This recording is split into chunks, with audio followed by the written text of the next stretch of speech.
वक्त हमारे साथ मौजूद हैं अहमद शाह साहब सदर हैं आर्ट्स काउंसिल के। बहुत शुक्रिया अहमद साहब आपके वक्त का। अहमद साहब, एक तो हमें बताइएगा कि ये जो उर्दू काउंसिल थी, ये जो कॉन्फ्रेंस थी, ये कैसी रही? गुज़श्ता रोज़ तो इख्तिताम पजीर हो चुकी है ये, लेकिन ये हमारी जो नौजवान नस्ल है उसके लिए इस तरह की जो कॉन्फ्रेंसेस है उनका इनेकाद कितना ज़रूरी समझते हैं आप? जी, ये 4 रोज़ा बहुत ही शानदार कॉन्फ्रेंस थी और 13वीं थी और बहुत अजीब व गरीब सूरत हाल में हो रही थी, और वरना यहाँ तिल धरने को जगह नहीं होती। लेकिन अभी भी लोग बड़ी तादाद में आ गए, लेकिन हमने सारी SOPs का ख्याल रखा। तो ये एक तो कमिटमेंट का इजहार है कि अपनी ज़बान और अदब और सकाफ़त से आर्ट्स काउंसिल की ये हमारी कमिटमेंट कितनी है। दूसरी बात ये कि नौजवान चूँकि अब इस दफ़ा ये हुआ कि ब्लेसिंग इन डिस्गाइज हो गया, यानी जो चूँकि डिजिटल पे नौजवान ज़्यादा आपको पता है कि बहुत ज़्यादा डिजिटल पे शिफ्ट हो गए हैं, और ये पूरी कॉन्फ्रेंस डिजिटली सारी दुनिया में दिखाई गई। तो पूरी दुनिया में लाखों नौजवानों ने देखा, कमेंट किए, अपने मुशायरे देखे, गुफ्तगू सुनी, अपने महबूब फनकारों के इंटरव्यूज़ देखे। तो ये इस दफ़ा ये हुआ कि ये इसकी बेस जो है वो और ब्रॉड हो गई और पूरे ग्लोब से इसका फीडबैक आया है। ठीक है सर, आप ये कह रहे हैं कि अब जो कॉन्फ्रेंस ऑनलाइन हो गई है तो ये मज़ीद ब्रॉड हो गई। आपसे जानना ये भी चाहेंगे कि 13वीं आलमी उर्दू कॉन्फ्रेंस थी, अगर शुरुआत की कॉन्फ्रेंस से बात करें, वो कॉन्फ्रेंस मैंने भी अटेंड की है, तो उस वक्त जो शायर, अदीब, सहाफ़ी और जो दीगर उर्दू अदब से ताल्लुक़ रखने वाले अफराद वहाँ पर शामिल होते थे। ख़ुसूसी तौर पर अगर आली जी की बात की जाए, वो अब हम में नहीं है, वो लोग बिछड़ चुके हैं हमसे। तो उनका ना होना इस कॉन्फ्रेंस के लिए क्या फ़ील होता है जब उनकी कमी महसूस होती है? तो बहुत ज़्यादा कमी महसूस होती है। और जब मैंने कॉन्फ्रेंस शुरू की थी तो अब तो आधे लोग भी नहीं बचे। जमीलुद्दीन आली साहब, फरमान फतेहपुरी, असलम फ़ारूकी साहब, मुश्ताक अहमद यूसुफ़ी, हाजरा मसरूर, लुत्फ़ुल्लाह खान साहब, बहुत लोग हैं, इंतज़ार हुसैन साहब, अब्दुल्ला हुसैन, शहजाद अहमद, हिंदुस्तान में खलीक अंजुम, और बहुत लोग हैं शुरू की कॉन्फ्रेंसेस में जो थे, अब चले गए।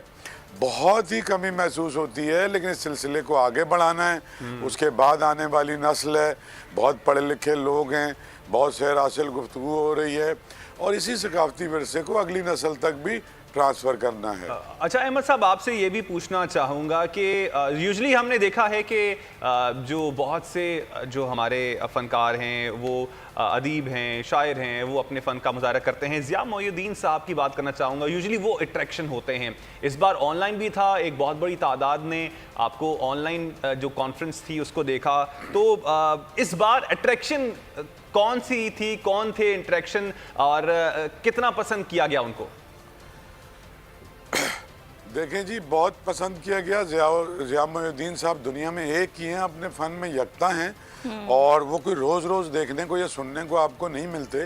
तो मैंने उनको मौजू दिया था कि 100 साल में जो हमारा शाहकार मज़ा है, उसमें से कुछ उन्होंने मुख्तलिफ बड़े अदीबों को पढ़ा, और वो तो एक रेयर एक्सपीरियंस है, बहुत ही सुपीरियर एक्सपीरियंस है।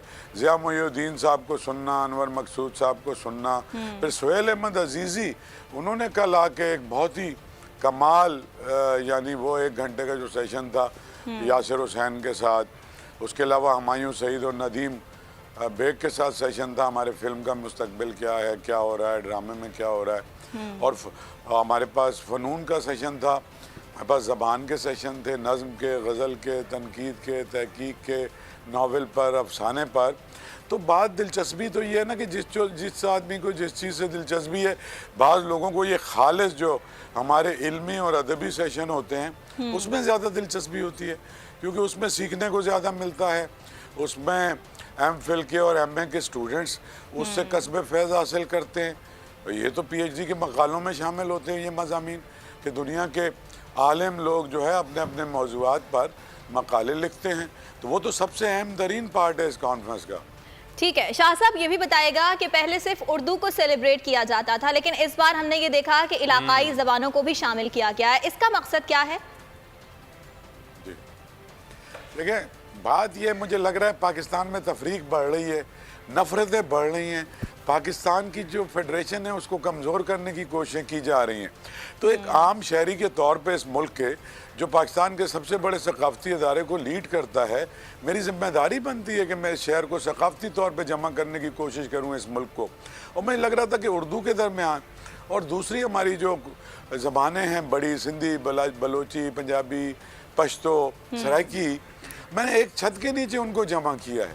ये तो मैसेज भी है पॉलिटिशियंस के लिए, हुकूमतों के लिए, कि जो इतना मतलब इतना ज़्यादा एक क्यास है, इसके बजाय अगर सारे मिल के बैठें और इसके मुस्तकबिल देखें।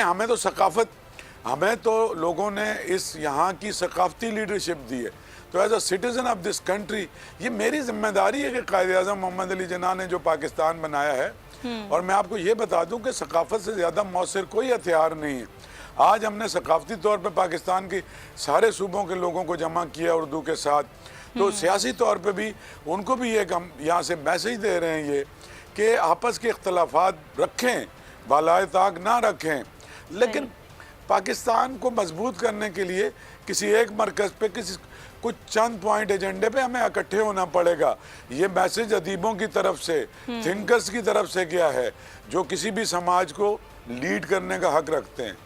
और ये सारी सकाफतें मिलकर, सारी इलाकाई ज़बानें मिलकर पाकिस्तान बनाती हैं, पाकिस्तान को रिप्रेजेंट करते हैं। अहमद शाह साहब, आपने हमसे बात की, बहुत शुक्रिया आपका। सब्सक्राइब करें और बेल दबाएं ताकि कोई खबर रह न जाए।